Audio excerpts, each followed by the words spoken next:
आज आमच्याकडे आहे वजडी स्पेशल मसाला। वजडीला सर्वात आधी गरम पाण्यामध्ये टाकून घ्यायचं।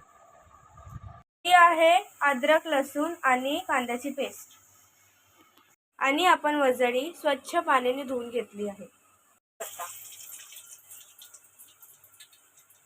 आणि जी मिक्स केलेली पेस्ट होती ती सगळी टाकून घ्यायची।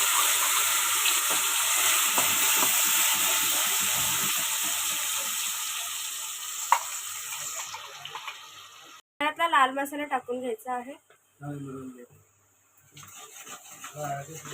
लाल करून घ्यायचा आहे आणि त्याच्यात वजडी टाकायची।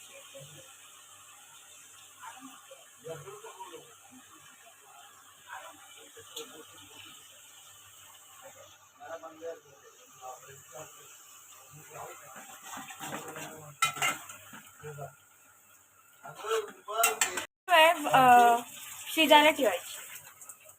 डिश आता रेडी आहे।